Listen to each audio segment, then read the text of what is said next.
Evşkê lekên gelek kêm ji beşoşiya çavê girî, dema kulwaneyên her çar keçên xwe dinêrin di irkên telefonê de. Malbatekî Sûrî rojên xwe derbas dikirin li welat. Li agirê cengê di Sûrî de nehêla ku ew bi jiyana xwe şa bibin û berê wan ket rêya mirinê. مرة تهديدات أمنية هاتن لليبيا مرة من ريكا جريا مش بقدر كان ريا فيرا نترك دين هذه ريكا دي جيش هاتن قرتن بيشما مش بجار زوارة دركاتن ساعات دهي بشاف تقريبا دركاتن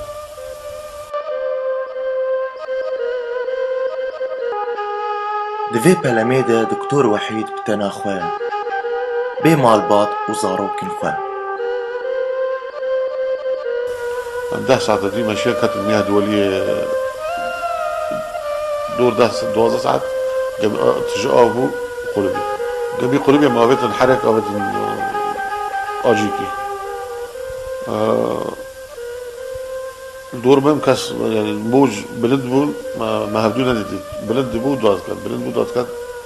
من بعد كربان كبانيا خاد كربان زاروك خاد كركتي تجارب ندام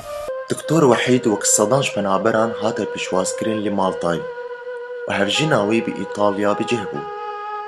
û her yek ji wan bi gomanek ku zarok bên dinrene.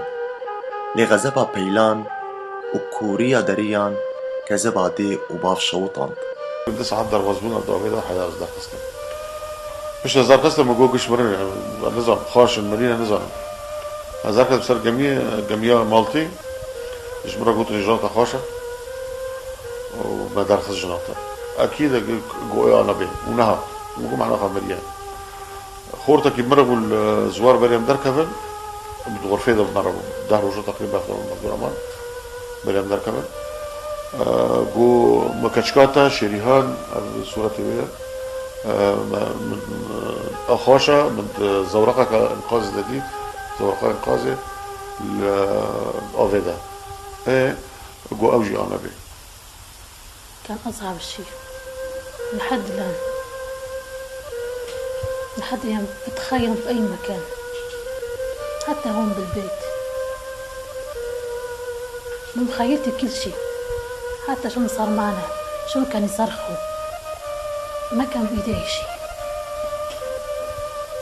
قلنا رح نصل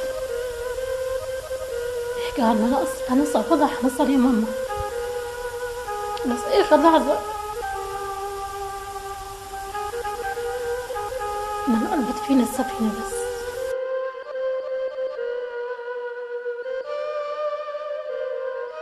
Her du hevjîn li Swîsrayê bicih bûn. Lê xem û kul û girî ew helweşandin û rojane tên temaşeyê zaroka dikin di Gulistanê de.